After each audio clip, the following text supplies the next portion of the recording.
Bismillahirrahmanirrahim.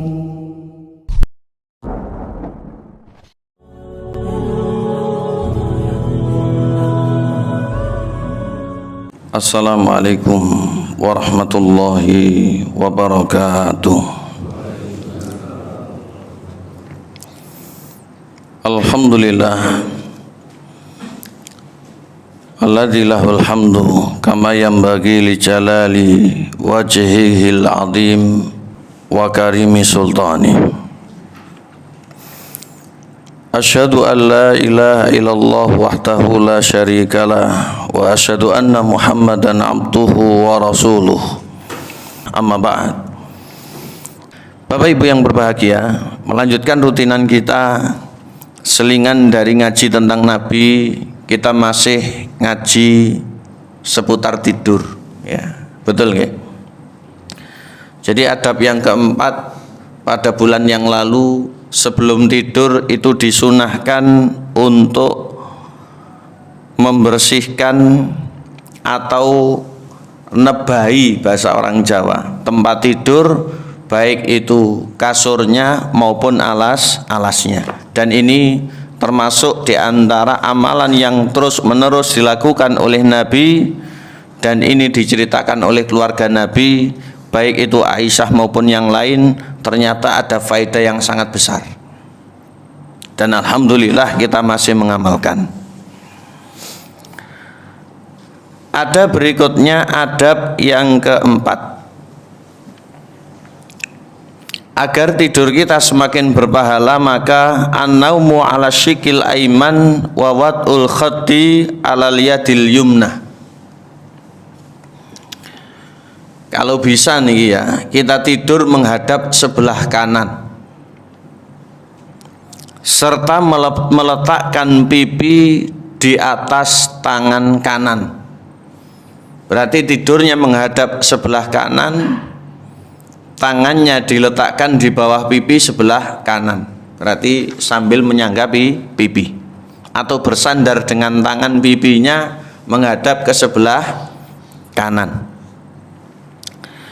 Terkait dengan hal ini, Barok bin Azib radhiyallahu an, beliau menyampaikan hadis sebagaimana dikutip oleh Imam Bukhari, Imam Muslim, dan imam-imam yang lain dalam kitab Sunan.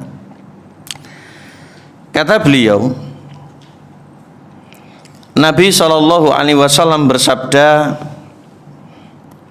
"Idza ataita majja'aka fatawadda wudu'aka lis-shalah, tsumma taji ala shiqqikal aiman." Al-hadis.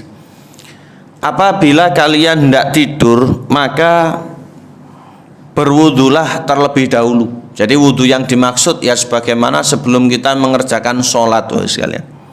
Maka ini sangat dianjurkan sekali. Setelah itu bertumpulah atau berbalinglah di atas rusuk sebelah kanan, ya. Berarti miring nengen. Badannya sebelah kanan itu miring, pipinya yang sebelah kanan itu diletakkan pada delamaan atau telapak tangan yang sebelah kanan, ya. Jadi diletakkan seperti ini.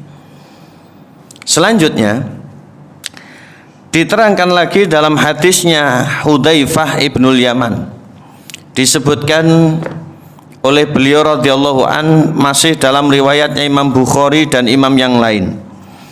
Karena Nabi sallallahu alaihi wasallam idza akhadha majahu minal laili wada'a yadahu tahta khaddihi, adalah Nabi apabila beliau sebelum tidur atau bersiap untuk tidur, maka posisi beliau meletakkan tangan di bawah pipi, ya, meletakkan tangan di bawah pipi. Dan ini adalah pipi sebelah kanan diletakkan di atas telapak tangan bagian kanan.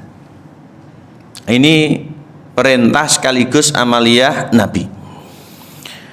Dalam hadis yang lain yang diriwayatkan oleh Imam Ahmad, Nabi SAW pernah dikisahkan idza awa ila firashihi wa du'aya daul yumna tahta khaddihi. Tambahan riwayat beliau menyebutkan apabila beliau bersiap untuk tidur maka posisinya mengambil sebelah kanan untuk dimiringkan dengan pipi yang ditempelkan pada telapak tangan bagian kanan. Dan ini juga sangat logis sekali. Kalau milingnya sebelah tangan, telapak tangannya bagian kiri, akhirnya menyilang, ruwet, tidak karuan. Maka enak, tangannya kanan, pipinya juga kanan. Maka tidur dengan posisi seperti ini memiliki banyak sekali faedah, Bapak Ibu yang berbahagia. Imam Ibnu Hajar dalam kitabnya Fathul Bari menampilkan faedah-faedah ini, insya Allah akan kita dapati.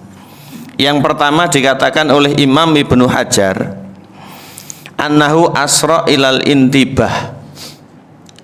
Jadi seperti ini besar kemungkinan nanti untuk bisa segera bangun. Berarti orang tidur itu bukan untuk selamanya. Walaupun kejadian orang tidur bisa jadi bangunnya nanti ketika hari berbangkit. Nggih napa nggih? Tapi namanya orang tidur itu harapan nanti waktunya ya segera bangun. Dengan posisi seperti itu insya Allah lebih cepat untuk bangun. Walaupun namanya orang bangun ini macam-macam. Enten sing gawanane tangi elek ya ada ya. Sehingga walaupun masang alarm ya tidak bangun-bangun. Digugah tidak bangun-bangun. Bahkan tindakannya itu adalah tindakan yang bisa fatal nggih. Digugah jejeg enten apa mboten? Digugah jejeg. Bisa jadi ya. Sehingga yang gugah ini harus pinter silat, kalau tidak ya wis. Sehingga bagian gugah-gugah ini seorang jamaah. Soalnya dia yang terkena hukum, dia yang sadar kok. Yang tidur kan tidak sadar. Seandainya dia bangun setengah merem moro nayari begitu ya, atau ngambelengi kan nggak kena hukum. Wong dia tidak sadar, posisinya masih tidur. Nah, seperti ini tidurnya elek. Kita berlindung kepada Allah dari yang demikian. Ya. Kita ini dikatakan orang baik ya, orang melihat kita ini baik padahal turun nggak elek barangnya. Yang kedua, Imam Ibnu Hajar menyebutkan annal qabha muta'alliqun ila jihatil yamin fala yathqul binaum. Agar jantung itu tidak menggantung ke sebelah kanan. Dengan demikian tidak akan menyulitkan sirkulasi darah ketika tidur. Jadi Nabi itu memberikan sunnah yang seperti ini kersane secara fisik atau secara dalam niku nggih tetap sehat dan kita insya Allah awet panjang umur sampai akhir hayat. Mudah-mudahan seperti itu. Ini perlu untuk diperhatikan. Selanjutnya yang ketiga, maqalahu Ibnul Jauzi. Ada ulama yang lain diantaranya Imam Ibnul Jauzi menyampaikan, kata Imam Ibnu Hajar, hadhil hayat nasol atiba ala anha aslah lil badan. Jadi posisi seperti ini banyak para medis itu menyebut posisi terbaik untuk istirahat ya, posisi terbaik untuk orang istirahat dengan miring ke sebelah kanan, badannya itu miring, pipinya diletakkan pada telapak tangan bagian kanan. Ini posisi terbaik ketika istirahat ya. Selanjutnya, qalu, para medis itu berkata, yabda bil ittija alal janibil aiman sa'atan thumma yanqalib alal janibil aisar. Hendaklah memulai tidur dengan menghadap ke sisi kanan, kemudian setelah itu yang namanya orang ya boleh bagaimanapun untuk nanti pindah haluan. Okay. Kanan kiri dan seterusnya. Namanya orang tidur tidak sadar dengan perbuatan tertentu akhirnya bisa berubah. Ini tidak masalah. Yang penting diawali dulu dari yang sebelah kanan. Jadi yang kecil seperti ini penting untuk kita amalkan dalam rangka pertama ya tetap karena Nabi itu memberikan ajaran walaupun tidak wajib. Yang kedua pasti ada sisi hikmah sekalian. Sehingga hikmah itu akan didapat cepat atau lambat dunia atau akhirat. Ternyata di antara hikmahnya sehat. Tapi tidur itu bukan hanya kita mengharap sehat. Yang penting kita mengharap ridha Allah. Mudah-mudahan dengan tidur kita bernilai pahala. Allahumma amin.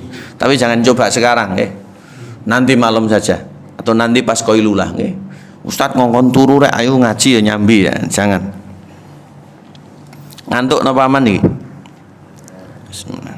Ngantuk napa mboten? Nggih. Alhamdulillah ngantuk tapi mboten sampai dilem. Kita lanjutkan. Berikutnya yang kelima, dan ini yang sangat penting sekali. Ternyata sebelum tidur itu agar kita mendapatkan pahala yang banyak juga membaca dan membaca. Namun bacaan ini tidak sembarang untuk bisa dibaca. Kula mboten saged Ustaz, tilem niku lek mboten koploan dilut ya misalkan. Nah, ini bukan bagian dari ajaran agama. Walaupun kata sebagian orang koploan itu menghibur. Ya, tahu koploan misalkan? Nggih. Bendina kula ngrungokne Ustaz gitu ya. Disebutkan dalam adab qiraatu syai'in minal Qur'an, membaca sebagian dari ayat-ayat Al-Qur'an. Dikatakan qiraatu syai'in minal Qur'an, berarti tidak semua Al-Qur'an. Dan ini mudahnya agama Islam. Cara sebelum tidur suruh membaca Al-Qur'an sampai khatam begitu, mesti ngantuknya hilang. Jadi yang dibaca itu hanya sebagian dari Quran, dan yang sebagian ini sedikit sekali. Sebelum tidur Al-Baqarah ini nggih berat. Sebelum tidur Yasin begitu saja, ini nggih berat. Tapi sebelum tidur ini ayatnya, sebelum tidur boleh yang itu ayatnya, sebelum tidur atau yang pendek ini saja silahkan. Ya, ini diantara mudahnya agama Islam. Maka kita tidak boleh mempersulit. Kana min hadi Nabi sallallahu alaihi wasallam annahu la yanamu hatta yaqra syai'an minal Qur'an. Nabi itu punya tradisi, beliau tidak segera terlelap dalam tidur sebelum membaca beberapa ayat saja dari Quran. Jadi beberapa ayat ini sedikit sekali. Wa fi qiraatil Qur'an qabla naumi hifdun lil muslim min tala'ubi syaitan bihi. Ternyata dengan itu termasuk tindakan preventif untuk menanggulangi setan. Karena orang tidur itu lemah, orang tidur itu tidak menguasai dirinya, melek mboten saged, bahkan ambekan mboten saged, bahkan ngambu nopo mboten ngrasa. Nggih napa nggih? Ini orang tidur sangat lemah, sehingga setan itu selalu berkeliaran. Mereka itu sudah menang 1-0 karena tidak kelihatan. Dalam rangka itu kita serahkan kepada Allah, Zat yang Maha Kuasa atas segala sesuatu. Makanya kita baca ayat. Wa asdaqu li ru'yah wal atharu anin nabi sallallahu alaihi wasallam fi hadzal bab katsiratun wa mutanawwi'atun wa saufa nadhkuru ma yatayassara jam'uhu. Maka ketika kita tidur membaca ayat dalam rangka tindakan preventif dari setan, serta agar setan tidak mengganggu sampai masuk ke dalam mimpi kita. Karena namanya orang mimpi itu tidak luput dari gangguan setan. Coba wau dalu ngimpi nopo Pak? Yang baik boleh cerita ya.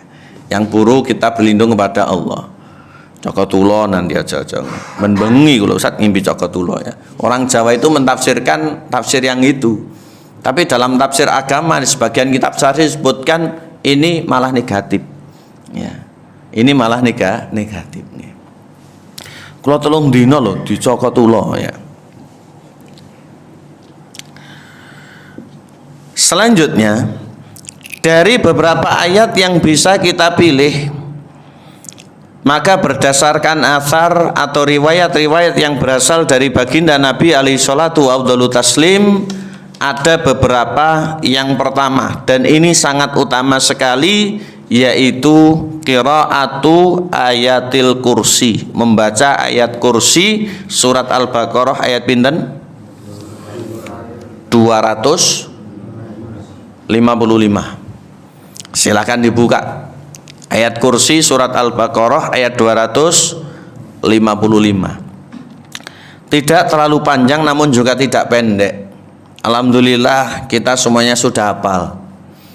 Bahkan Bapak Kulorin ngajari, ditulis dan kupluk diselempit nih lah, gurung apa lagi wacone ya. Selempit nih ya. Tapi alhamdulillah kupluk saya ini kosong ya. Tidak ada yang nyelempit belas. Jadi ayat kursi ini punya histori yang sangat luar biasa dahsyat. Dulu diceritakan dalam hadis Imam Muslim, ini adalah ayat paling agung dalam Quran, sehingga Abul Mundir, sahabat Nabi yang namanya Ubay bin Ka'ab, dengan terpaksa menjawab ini. Padahal beliau sahabat yang tidak mau untuk seperti itu, tapi Nabi memaksa. Kemudian didoakan, waffaqakallah ya Abu Mundir, mudah-mudahan Allah memberimu taufik Abu Mundir. Demikian pula Abu Hurairah. Dalam hadis yang lain diterangkan beliau diberikan tugas oleh Nabi untuk menjaga zakat. Ternyata beberapa kali barangnya itu dicuri. Ketika ditangkap, yang mencuri itu sosok yang sudah tua renta sekali. Kemudian dilepaskan, janji nggak mau mencuri. Besoknya diulangi. Kemudian memberikan syarat, kalau pengen saya nggak kembali, bacalah ayat kursi. Diwadulkan kepada Nabi. Nabi kemudian menyebut dia jujur padahal pendusta. Ya. Dia jujur padahal pendusta. Ternyata itu adalah setan. Terkait dengan ayat kursi, ya, disebutkan satu hadis yang panjang. Abu Hurairah radhiyallahu an menyampaikan, ini bisa dicek dalam riwayat Imam Bukhari, juga dalam riwayat Imam Nasa'i, kemudian riwayat-riwayat yang lain. Satu ketika Abu Hurairah ini diberikan tugas oleh Nabi Shallallahu Alaihi Wasallam menjaga zakat, berarti menjaga bahan pangan. Namun dalam kejadiannya Abu Hurairah menemukan orang yang mengambilnya, dan orang itu sudah tua. Kemudian yang bersangkutan ini akan mengajarkan sesuatu. Kata Abu Hurairah, kamu akan saya laporkan kepada Nabi. Orang itu, maukah engkau kuajari sesuatu yang akan memberikan manfaat kepadamu, yang dia tidak akan mendatangi lagi. Kemudian diajari Allahu la ilaha illa huwal hayyul qayyum, yaitu ayat kursi. Kemudian Abu Hurairah keesokan harinya menceritakan kejadian tersebut kepada Nabi Shallallahu Alaihi Wasallam. Kemudian diceritakan pula sampai dengan ajarannya agar membaca ayat itu. Kemudian kata Nabi Shallallahu Alaihi Wasallam, iya, dia berkata jujur padahal dia adalah pendusta. Tahukah engkau siapa dia, wahai Abu Hurairah? Kemudian Abu Hurairah menjawab, saya tidak tahu ya Rasulullah. Kata Rasulullah, dzaka syaitan, itu adalah setan. Sehingga kalau ada orang di permulaan malam atau sebelum tidur membaca ayat kursi, maka sampai bangun atau sampai subuh insya Allah tidak akan diganggu oleh setan. Ini diantara faedah riwayat tersebut. Sehingga kita ini elek-elekane ya hafal ayat kursi, diantara fungsinya selain untuk ngaji, juga kita baca sebelum tidur atau ketika datang waktu malam. Dan bahkan diantara tradisi sunnahnya sholat, ketika ada zikir setelahnya, maka dalam sanad itu disebutkan sunnah membaca ayat kursi di setiap selesai sholat wajib. Insya Allah sampai datang sholat berikutnya tidak akan diganggu oleh setan. Dan ayat kursi ini ayat yang semuanya berisi tentang tauhid. Mulai dari Allah, disebutkan lagi kalimat tauhid, la ilaha illa huwal hayyul qayyum. Ada lagi nama Allah al hayyul qayyum. La ta'khudhu sinatun wa la naum. Ini juga tauhid, ya. Kemudian disebutkan lagi, man dzalladzi yashfa'u 'indahu illa bi'idnih, ya. Ini juga ayat tauhid. Ya'lamu ma baina aydihim wa ma khalfahum, ini tauhid. Wala yuhituna bi syai'in min ilmihi illa bima syaa, ini juga tauhid. Sampai kemudian puncaknya ayat wa huwal aliyul azim. Allah menutup dengan tauhid, yaitu asma wa sifat dengan dua namanya, al aliyul azim. Yang kedua, di antara beberapa ayat yang bisa kita baca sebelum tidur, di antara sunnahnya adalah qiraatu suratil ikhlas wal muawwidhataini wan nafsi biha, yaitu membaca surat al-ikhlas atau qul huwallahu ahad, dan juga dua surat berikutnya al-falak dan an-nas, qul a'udzu birabbil falak dan qul a'udzu birabbin nas, serta meniupkan ke tangan, ya. Dilafati wan nafsu biha, meniupkannya ke tangan. Terkait dengan hal ini ma'asyiral kiram, disebutkan oleh ulama, karena Nabi sallallahu alaihi wasallam yudawimu ala qiraati suratil ikhlas wal muawwidhataini wa yanfuthu biha fi kaffaihi thumma yamsahu bihi ma mastata'a min jasadi. Ini sebagaimana dalam hadis riwayat Imam Muslim yang terkenal, di antara kebiasaan Nabi itu membaca surat Al-Ikhlas, Al-Falak dan An-Nas, setelah itu ditiup sambil untuk diidoni ringan. Atau apa ya, kalau orang Jawa menyebut idu pletik-pletik, ya. Jadi ada sedikit bagian dari asap atau tiupan itu ludah-ludah kecil, ya, air kecil yang mencolot ke tangan, yang orang Arab menyebut aqallu minat tanaful li'annat aqallu minat tuful li'anna taful la yakunu illa ma'hu syai' minar raqiq wa nafsu syabihun bin nafhi wa qila wa taflu bi'ain. Disebutkan dalam kitab Lisanul Arab, ya, maksudnya meniup dengan meludah tipis atau ngidoni pletik-pletik. Ini ada dalam penjelasan kitab bahasa atau kamus, yaitu Lisanul Arab, sebagaimana yang kita sering melakukan, ya. Ini bukan hanya kebiasaan dukun, tapi ini kebiasaan kita, ya. Kalau mereka melakukan ya terserah, dan kita ini jangan gila pada yang ada pada kita, ya. Karena tidak semuanya yang kita buang itu adalah kotor juga tidak, ya. Maka Nabi dikisahkan, Nabi itu punya kebiasaan untuk membaca Al-Quran, diantaranya bagian-bagian dari suratnya yang ringan, surat Al-Ikhlas, Al-Falak dan An-Nas. Ini sebagaimana dalam kutipan hadis riwayat Imam Muslim dan imam yang lain, termasuk diriwayatkan oleh Imam Bukhari. Kata Aisyah dalam riwayatnya Imam Bukhari, karena Nabi sallallahu alaihi wasallam idza awa ila firashihi kulla lailatin jama'a kaffaihi. Nabi apabila beliau bersiap untuk tidur, maka beliau sebelum merebahkan badan, beliau membaca surat Al-Falak, kemudian membaca surat An-Nas, diawali dengan membaca surat Al-Ikhlas, seraya tangannya itu diangkat seperti ini, ya, tangannya diangkat sebagaimana berdoa. Tsumma nafatha fihima, Nabi setelah itu meludah tipis itu tadi, ya. Kemudian dalam riwayat yang lain ada bacaannya Al-Ikhlas, Al-Falak dan An-Nas. Ini juga boleh membaca duluan. Tsumma yamsahu bihi ma mastata'a min jasadih, setelah itu mengusap bagian tubuh yang terjangkau oleh tangan beliau, sehingga boleh diusapkan. Selanjutnya yabda'u bihi ma'ala ra'sihi, dimulai dari atas, ya. Wa wajhihi, kemudian ke wajah.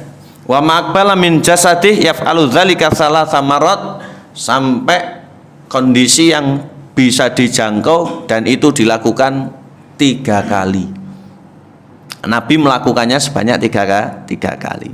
Jadi ini amalan ringan Nabi setiap malam, berarti hampir Nabi tidak pernah meninggalkan. Maka itu tidak butuh memakan waktu lama untuk kita hidupkan sunnah ini. Mudah-mudahan kita mendapatkan penjagaan, dan diantara faidah serta fadilahnya, insya Allah yang namanya al-muawwidhatain yaitu Al-Falaq dan An-Nas, itu adalah perlindungan kepada Allah, baik birabbil falak maupun birabbin nas. Mudah-mudahan tidur kita aman. Kemudian ada sedikit faidah, Bapak Ibu yang berbahagia. Sebagaimana dikutip bahwasanya ulama kita memberikan faedah, an-nafsu bi suratil ikhlas wal muawwidzatain laisa makhsusan inda naumi faqat. Jadi membaca dan meniupkan ludah yang ringan tadi, kemudian mengusap badan setelah membaca surat Al-Ikhlas, Al-Falaq dan An-Nas, ini bukan di momentum sebelum tidur saja ya. Bukan hanya di momentum sebelum tidur. Lah terus bal yustahabbu liman istaka waja'an, tapi sangat dianjurkan pula di kondisi yang lain, diantaranya ketika orang itu merasakan sakit, awak mboten penak ngreges, awak mboten penak keju kabeh, nanti keju jenengan. Bahkan sampai detik ini belum hilang Ustaz ya. Sehingga nanti mohon akhir pekannya untuk tidak banyak kuliner yang aneh-aneh ya. Insya Allah badan ini juga kurang kejunya ya. Tapi yang namanya godaan, sehingga zaman sekarang itu ndak ada orang pergi dari rumah terus pulang tangan kosong, mboten enten. Minimal wetenge niku nggembol sesuatu. Memang sembarang ini serba mahal. Bahkan ya sembarang ini serba mahal, bisa dibilang lek zaman biyen kata Pak Harto enak zamanku toh begitu ya. Tapi zaman sekarang lah iso tumbas toh Pak, begitu jawabane wong ya begitu ya. Ya Pak Harto ini lah enak zamanku, orang sekarang jawab nggih saged tumbas lho Pak gitu ya. Jadi kita ini keluar rumah yang katanya walaupun serba mahal enggak mungkin tangan kosong, minimal weteng ning gembol. Ya kalau dulu tumbas kelambi, tumbas jaket, ngenteni riyo kayak sawi, betul tidak? Nah sekarang ke pasar malam ya, ting trempol bisa sampai 3 kresek ya. Sehingga bagaimanapun situasi kondisi, mudah-mudahan kita ini tetap diberikan kebahagiaan oleh Allah Subhanahu wa taala, hidup yang penuh berkah ya, hidup yang penuh berkah. Allahumma amin. Kita kembali. Kalau orang badannya keju atau sedang gregesi atau apapun, bahkan bukan hanya kita, termasuk keluarga kita, anak-anak diantaranya, maka ini juga dianjurkan untuk membaca surat Al-Ikhlas, Al-Falaq dan An-Nas tadi sambil meludah sedikit ke tangan, terus diusapkan ya. Jadi bukan hanya khusus sebelum tidur. Kalau orang dulu menyebut diboboi ya, boboknya orang dulu itu dengan daun tertentu ditambah lengogas. Enten sing kali godhong sembukan ya, enten malih godhong nopo ya. Ya, pokok jangan godhong jati, gatel nanti ya. Godhong jati ini gatel ini bungkusnya berkat kayak zaman biyen ya. Ada yang godhong nopo malih begitu. Sehingga tambah lengogas sedikit diboboki nggih waras, alhamdulillah. Ya. Dulu itu gampang, tapi sekarang penyakit ini semakin tidak karu-karuan. Tapi di antara resep ala nabawinya kita bisa menggunakan ini. Disebutkan oleh Imam Bukhari lagi, Aisyah radhiyallahu anha beliau menyampaikan anna Rasulullah sallallahu alaihi wasallam idza kana istaka nafatha ala nafasihi bil muawwidzati wa masaka anhu biyadihi. Nabi apabila merasakan sesuatu maka beliau membuka tangannya kemudian membaca surat tadi. Setelah itu beliau meludah sedikit. Falamma istaka fi wajhihi alladhi tufiya fihi tufiktu an unfath ala nafasihi bil muawwidzati allati kana yanfuthu wa sahu biyadi Nabi sallallahu alaihi wasallam anhu. Dan ketika beliau menderita sakit parah selama 13 hari menjelang wafat di bulan Rabiul Awal seperti ini, maka Nabi itu juga merasakan badan yang tidak enak. Maka Aisyah itu berusaha untuk tangannya Nabi ini disatukan. Soalnya sakitnya Nabi itu di tempatnya Aisyah. Ini merupakan bagian dari beliau pernah mengalami ketika dulu ada perang Khaybar. Perang Khaybar sudah kita kaji no belum? Jadi di perang Khaybar Nabi itu pernah diracun, tapi diselamatkan oleh Allah. Tapi bekasnya itu masih terasa. Lah ketika Nabi sakit sampai akhir hayat 13 hari, maka beliau itu Cara bahasa sekarang rasanya tidak kuat ngelawat, saking terasa parahnya. Aisyah berusaha untuk menempelkan tangan beliau, kemudian dibacakan oleh Aisyah dengan Aisyah yang membantu untuk ngusapi badan beliau. Nah, seperti ini juga boleh dalam rangka untuk membantu ya. Ini tidak masalah. Berikutnya, di antara ayat yang bisa kita baca sebelum tidur adalah qiraatu suratil kafirun, bara'atun minasyirki. Kita juga bisa membaca surat Al-Kafirun sebagai bentuk kita berikrar untuk jauh-jauh dari segala tindak kesyirikan. Disampaikan dari sahabat Nabi, sahabat yang bernama Farwah bin Naufal radhiyallahu an, dari ayahnya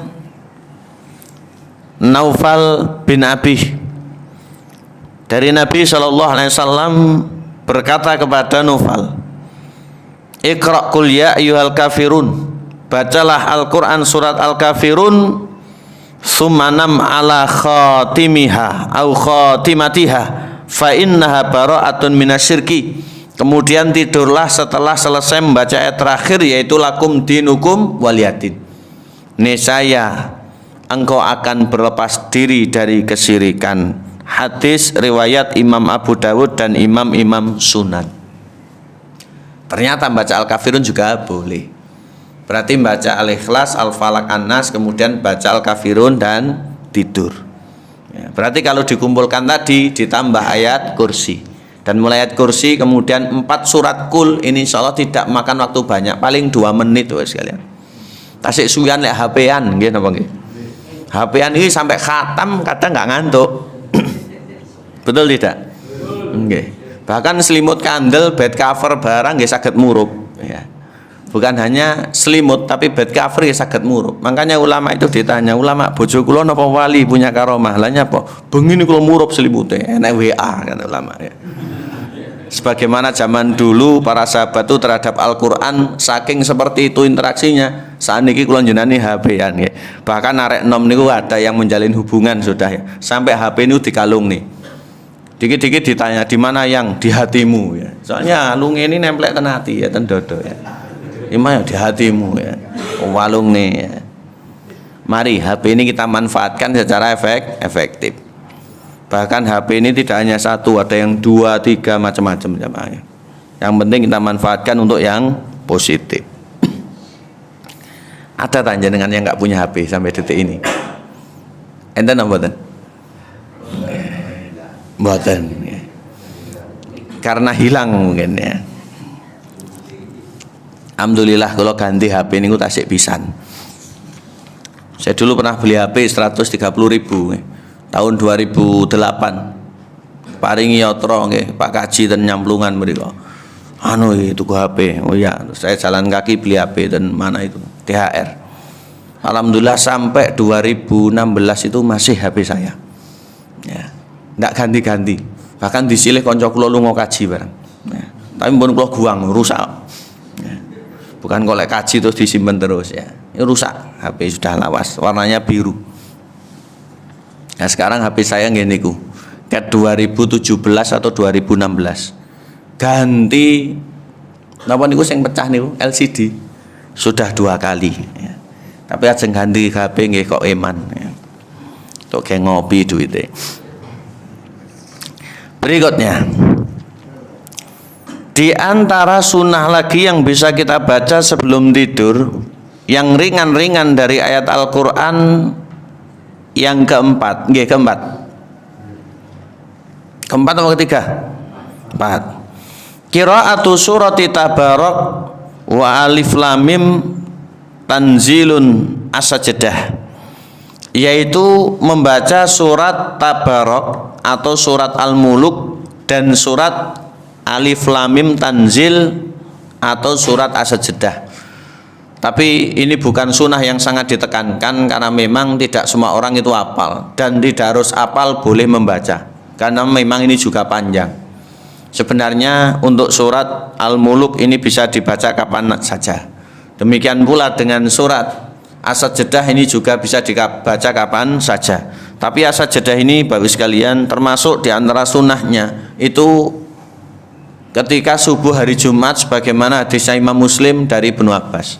Tapi yang seperti ini ya belum begitu familiar. Namun ada beberapa masjid yang sudah mengamalkan. Imam itu memang menghimbau dan mengakomodir jamaah untuk nanti siap-siap ketika subuh hari Jumat itu membaca surat as-sajdah rakaat pertama, al-insan rakaat kedua. Tapi ini perlu dikondisikan. Misalkan kita dilanggar kidul, Jumat ada ngas atau tidak Allah alam. Ini ya dikomunikasikan. Moro-moro imamnya langsung gerusak-gerusu moco, jamaahnya dalam hati ya subhanallah terus ya. Sehingga imam yang seperti ini imam yang digunem cara-caranya. Ya sholatnya sah saja, tapi penting untuk dikomunikasikan. Misalkan setelah sawusufakum nanti insyaallah mangke mau surat as-sajdah. Rakaat kedua mau surat al-insan. Ini orang kan sudah ada persiapan. Soalnya namanya makmum ini dengan berjuta kegiatan nggih pengen sholat itu cepat sakniki nggih napa nggih. Kadang malah jadi tukaran sholat panjang ini. Ya saya tidak menyalahkan panjang pendek ya. Ada kejadian nggih, bola kula dhewe niku jamaah majelis nggih perkara sholat itu tukaran. Sisi tok njuk ndek, sitoke njuk dawa. Nggih. Sing dadi makmum njaluk endek, sing imami pengen dawa ya. Alhamdulillah saya tadi ya tidak terlalu panjang tapi juga tidak pendek. Insya Allah kalau pengen pendek saya kurangi lagi nanti bulan depan. Soalnya kalau nian mek tamu statusnya, tahu makmumnya orang enak. Al-Ikhlas 7 kali. Tapi kalau mungkin dimaklumatkan sebelum hari Jumat itu, misalkan sudah semenjak Kemis, woro-woro, insya Allah besok langgar kidul, subuhnya mendatangkan imam ini membaca surat as-sajdah dan surat al-insan ya. Walaupun yang rutin bisa jadi nyun sewu kula jengeng sambang mae dan yang lain untuk menghindari ini ya jauh. Selawi menit sholat ini ya 25 menit. Jadi membaca al-insan baca as-sajdah al-insan itu kurang lebih 25 menit ya. Memang militan sekali dulu sahabat Nabi. Memang hidup di zaman itu luar biasa. Belum sholatnya Nabi yang malam niku pernah semalam suntuk barang. Sehingga kita ini Allah Maha tahu ya kenapa kita diciptakan zaman sekarang ya. Sembarang ini serba ringan, serba intan ya. Zaman dulu mungkin kita ini berat. Umpamanya jihad ngoten barisan belakangan ya. Bahkan jikuin apa sing kececer ngoten niku ya. Soalnya berat beragama ini ya. Salat-salat nggih masbuk sampai Nabi titen lho kae lho. Masbuk ya kae ya. Sampai mungkin seperti itu ya. Kapan-kapan kula ceritani orang masbuk timbang masbuk itu boleh untuk rukuk walaupun depan pintu selama itu akses masih memungkinkan gitu. Mungkin sambil mengendap-endap ketika rukuk sama. Ini ada ceritanya ya. Jadi fikih ini ceritanya lucu-lucu. Membaca Al-Quran surat Tabarok dan juga surat as-sajdah diterangkan oleh Jabir radhiyallahu an dalam hadis riwayat Imam Bukhari kitab Adabul Mufrad, bukan dalam kitab Sahih. Kata Jabir, karena Rasulullah sallallahu alaihi wasallam layanamu hatta yaqra alif lam mim tanzil as-sajdah wa tabarak alladzi biyadil mulk. Nabi tidak tidur sebelum membaca dua surat ini. Tapi Nabi tidak mengultimatum kepada umat begini begitu. Ini sunahnya biasa. Karena nggak semuanya orang hafal dan memang juga memakan waktu yang lumayan. Ya, memakan waktu yang lumayan. Selanjutnya yang kelima, ya. Di antara yang bisa dibaca dari beberapa ayat Al-Quran, sebagaimana tadi pas sholat saya baca rakaat kedua dan insya Allah tidak terlalu panjang, hanya beberapa baris. Qiraatul ayatainil akhirataini min suratil Baqarah, membaca dua ayat terakhir surat Baqarah. Amana rasulu dan la yukallifullahu nafsan illa wus'aha. Bukan yang mulai lillahi ma fis samawati itu yang 286 itu ya. 284 ya. Yang kita baca mulai 285 dan 286. Al-Baqarah sampai 286. Kita ini walaupun tidak apal-apal ya nggak boleh ngawur. Allah berfirman surat Al-Baqarah buka ayat 350 itu ya. Nah ini pas khutbah nanti akhirnya jamaahnya ngantuknya hilang. Dai-dai karbitan ya. Jangan. Membaca Al-Quran surat Al-Baqarah dua ayat terakhir mulai 285 dan 286 Ini kisahnya dari Abu Mas'ud Al-Badri. Beliau berkata, Rasul sallallahu alaihi wasallam bersabda. Hadis riwayat Imam Bukhari, Muslim dan yang lain. Al-ayatani min akhiri suratil Baqarah man qara'ahuma fi lailatin kafatah. Dua ayat terakhir dari surat Al-Baqarah, siapa yang membaca akan mencukupinya. Siapa yang membaca akan mencukupinya. Maka Imam Nawawi berkata, makna mencukupinya disebutkan dalam Al-Minhaj, yaitu syarah hadis Sahih Muslim. Qila maknahu kafatah min qiyamil lail wa qila minasyaitan wa qila minal afat wa yahtamilul jami'.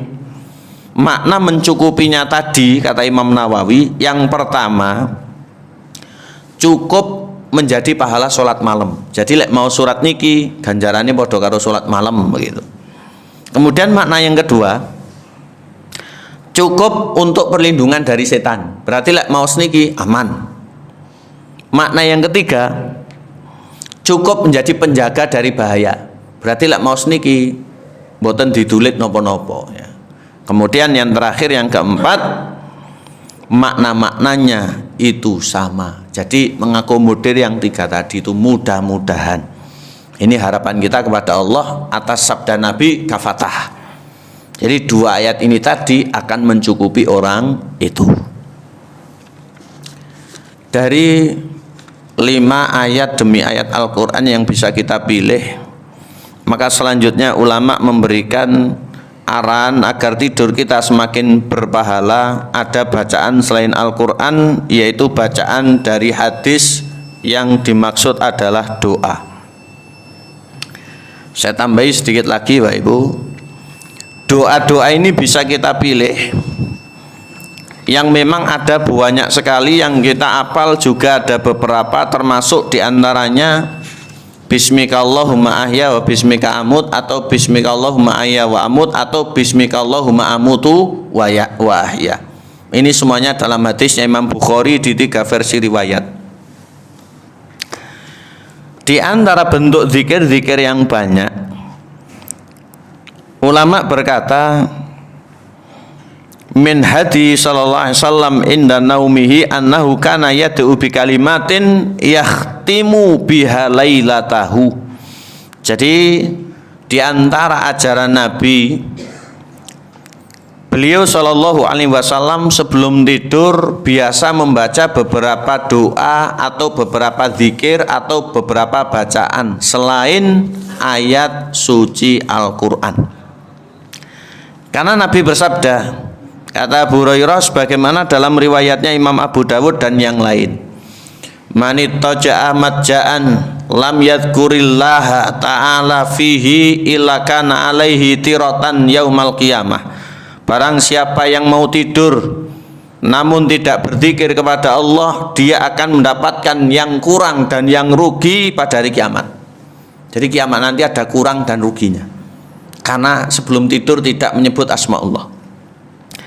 Wa man qa'ada maq'adan lam yadhkurillaha azza wa jalla fihi illa kana alaihi tiratan yaumal qiyamah. Dan barang siapa yang duduk atau dia bermajelis kok tidak disebut nama Allah, maka itu juga akan ada kurang dan ruginya pada hari kiamat. Dalam rangka untuk menghindari itu, bukan hanya sekedar pelengkap, tapi ini betul-betul ajaran agama, walaupun hukumnya sunnah. Karena hampir setiap kegiatan itu ada doanya, baik sebelum, setelah, maupun kadang sebelum atau setelahnya saja, tapi tidak lazim. Kadang orang Indonesia ini terlalu mencari yang rumit-rumit ya. Doa keluar rumah dibaca, sangat disunahkan. Kemudian tradisinya sahabat Nabi, kalau ada jalan naik itu membaca Allahu Akbar. Kalau jalan turun, subhanallah. Lenten laju penghambat atau polisi tidur, angel. Orang Jawa tanya, lek polisi tidur Pak Ustaz, mungkin lek menggok miring titik ngiwonengen pripun Ustaz? Semuanya ditanya ya. Tidak dilazimkan semuanya itu ada. Yang penting sudah kita baca beberapa yang ada saja. Rumit orang Indonesia ini. Terkait dengan doa-doa ini, yang pertama, di antara yang diajarkan oleh Nabi sebagaimana dalam hadis riwayat Imam Ahmad dan imam-imam sunan. Allahumma qini adzabak yauma tab'atsu ibadak. Ya Allah, aku berlindung padamu dari azab di saat hari berbangkit. Ini dikatakan oleh Hafsah radhiyallahu anha, istri Nabi. Setiap Rasulullah hendak tidur, beliau meletakkan tangan kanan di bawah pipi kemudian membaca itu. Allahumma qini adzabak yauma tab'atsu ibadak. Saya dikte nggih. Kelihatannya pendek tapi perlu dibiasakan kersane tambah lanjah. Ini hadis Ahmad, Abu Dawud, kemudian Tirmidzi. Ini boleh dibaca 1 kali, 3 kali sunnah. Allahumma, silakan. Qini. Qini itu mohon penjagaan. Sebagaimana wakina, ya, jauhkan, ya. Adzabak yauma tab'atsu ibadak. Kita ulangi lagi. Allahumma qini adzabak yauma tab'atsu ibadak. Saniki sareng-sareng, ya. 1 2 3. Allahumma qini adzabak yauma tab'atsu ibadak. Nggih, sampun hafal? Nggih, karek tileme saniki. Nanti malam, ya. Berikutnya, yang kedua di antara zikir tersebut adalah sebagaimana dalam hadis riwayat Imam Bukhari dan imam-imam yang lain banyak, dan ini yang diajari semenjak kita TK dulu, ya, semenjak kita TK dulu, yaitu bacaan Bismikallahumma amutu wa ahya, atau Bismikallahumma ahya wa amut, atau Bismikallahumma ahya wa bismika amut. Ini bacaannya variatif, silahkan dipilih, ya. Artinya kita menyebut nama Allah untuk pasrah kepadanya. Hidup atau mati itu ya terserah Allah. Hidup atau mati ya terserah kepada Allah. Maka dikatakan oleh Hudzaifah ibnul Yaman, Nabi menuju tempat tidur, beliau membaca itu, ya. Nabi berangkat ke tempat tidur membaca itu, Bismikallahumma amutu wa ahya, atau dengan versinya yang banyak tadi. Berarti mati itu terserah Allah, hidup pun terserah Allah. Berarti kalau kita tidur sejatinya itu adalah siap untuk mati pula. Maka itu sebelum tidur kita berdoa. Oleh karena itu dikatakan an-naumu akhul maut, tidur ini adalah saudaranya mati. Tidak mati tapi orang tidak bisa apa-apa. Makanya kalau bangun tidur diajari untuk berdoa pula. Alhamdulillahilladzi ahyana ba'da ma amatana wa ilaihin nusur. Kula jenengan tangi nggih kersane pangeran. Kula jenengan tangi itu juga nikmatnya Allah. Ini hadisnya Imam Bukhari. Selanjutnya, yang ketiga, doa yang kita baca sebelum tidur diantaranya bisa niki. Ini dalam hadis yang diriwayatkan oleh Abdullah bin Umar, riwayatnya Imam Muslim dan imam-imam yang lain. Jadi Nabi itu sebelum tidur membaca doa ini dan memerintahkan orang untuk membaca doa ini. Allahumma khalaqta nafsi wa anta tawaffaha laka mamatuha wa mahyaha in ahyaitaha fahfadha wa in amataha faghfir laha Allahumma inni as'alukal afiyah. Ya Allah, Engkau yang menciptakanku, Engkau yang bakal mematikan, Engkau memiliki hak atas hidupku dan kematianku. Maka kalau kau hidupkan, pelihara dan jaga, dan kalau matikan, berikan ampunan. Ya Allah, aku bermohon keselamatan. Isinya doa semua ini. Tapi lumayan panjang karena 2 baris. Ya, nanti jangan cari, jangan browsing untuk dihafalkan. Bisa dibaca sebelum tidur, sunnah. Karena Nabi pernah memerintahkan sahabat membaca seperti itu. Ini riwayat dari Abdullah bin Umar bin Khattab. Yang keempat,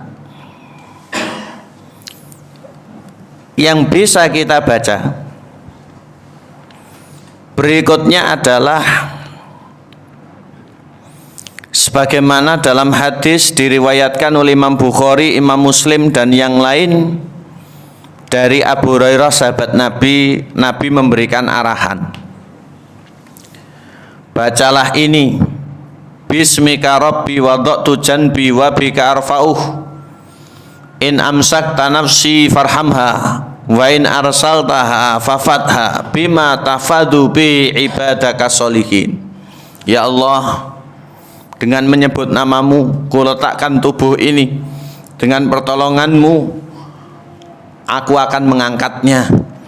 Jika engkau mematikan, berikan rahmat. Jika engkau hidupkan, jaga sebagaimana kau jaga hamba-hambamu yang soleh. Ini sama sebagaimana sebelumnya tadi. Sama sebagaimana sebelumnya tadi. Selanjutnya, yang terakhir yang bisa kita kaji pada pertemuan kali ini, yang keberapa nih? Kelima ya. Dari bacaan yang bisa kita baca sebelum tidur, kita berlindung kepada Allah seraya bermohon, termasuk juga kersane utang-utangi lunas. Mudah-mudahan utang kita ini lunas sama Allahumma amin. Lunas dengan mudah dan dengan segera Allahumma amin. Gak ada utang nombotan jenengan. Kata ndonga, kita berikhtiar ini, kita usaha, tapi semuanya itu Allah yang memberikan kuasa. Karena lunas tidak itu prerogatif Allah. Yang penting kita tidak punya niatan untuk mboten ngelunasi. Orang kalau utang nggak punya niatan ngelunasi, ini sama dengan ngemplang atau maling. Tapi kalau orang berniat melunasi, insya Allah segala cara itu ada. Walaupun kadang nggih rekoso loro-loro nggih. Tapi yang namanya utang itu beban jamaah. Ya, semua kita ini punya utang. Kula nggih nate utang, kula nggih nggak ada utang. Ya, sampai sekarang pun saya ini juga punya utang. Mudah-mudahan kita saling mendoakan sehingga bisa lunas. Kula utang duit tumbas manuk barang, utang duit itu kurungan manuk. Manuke dol neh utange lunasi.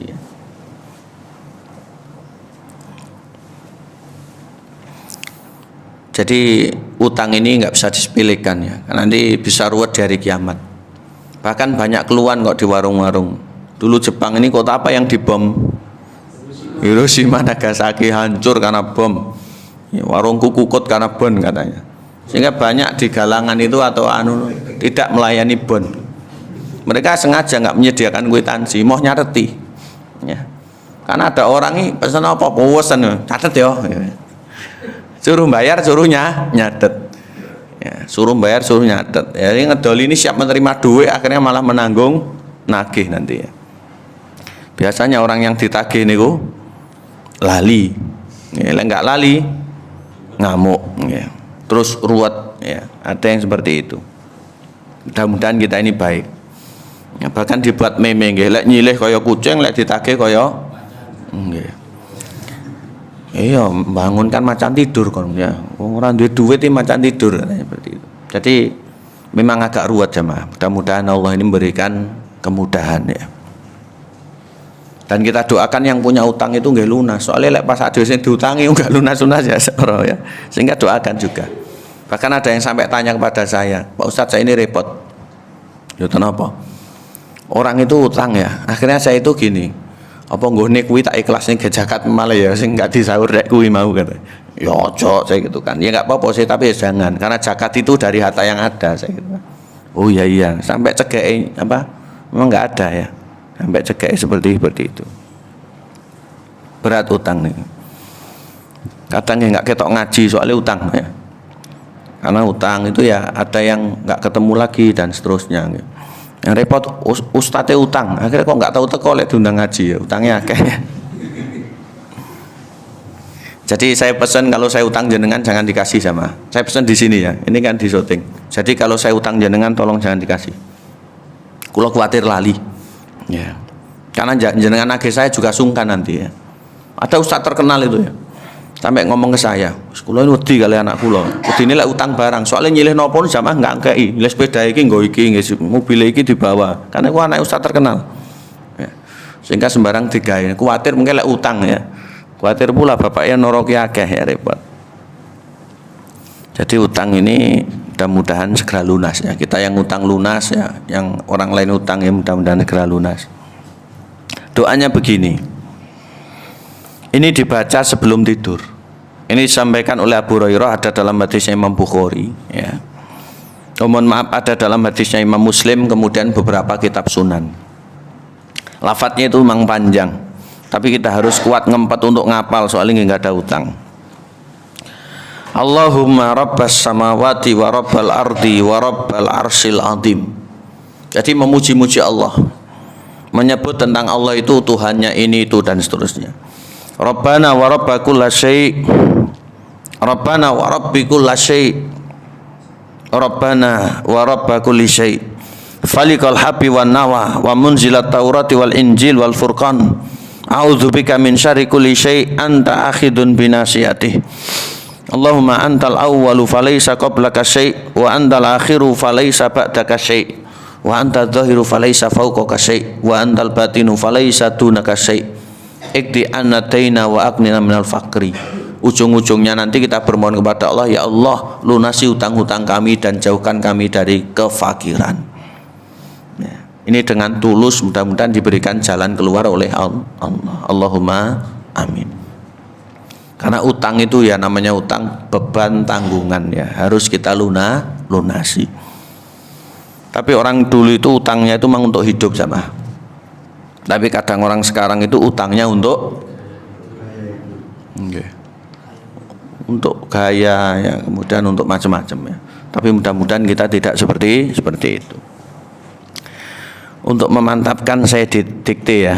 Kersani kita ini juga membaca. Tapi saya dikte agak panjang karena doanya memang panjang. Nanti tolong di browsing atau panitia dikirim ke jamaah. Kita anggap semuanya kita ini punya utang. Allahumma rabbas samawati, silakan. Wa rabbal ardi wa rabbal arsyil azim. Rabbana wa rabba kulli syai', falikal habbi wan nawa wa munzilat taurati wal injili wal furqan, a'udzubika min syarri kulli syai', anta akhidun binasiyati. Allahumma antal awal falaysa qablaka syai', wa antal akhir falaysa ba'daka syai', wa antal zahir falaysa fawqaka syai', wa antal batin falaysa dunaka syai'. Ikdi anna ataina wa agnina minal faqri. Amin ya mujibas sa'ilin. Mudah-mudahan utang kita segera lunas dan saudara kita pun juga diberikan kemudahan untuk lunas. Allahumma amin. Pun nggih ngajinya lunas nih. Barakallahu fikum. Atas atensi Bapak Ibu saya ucapkan jazakumullah khairan. Mari tetap kita sambut akhir pekan dalam kebaikan. Yang punya orang tua terus berbakti, minimal didoakan. Yang punya keluarga kita sambung silaturahim. Naktafi bihadza, subhanakallahumma bihamdik, asyhadu alla ilaha illa anta, astaghfiruka wa atubu ilaik. Wallahul muwaffiq ila aqwamit thoriq. Wa akhiru da'wana wassalamu alaikum warahmatullahi wabarakatuh.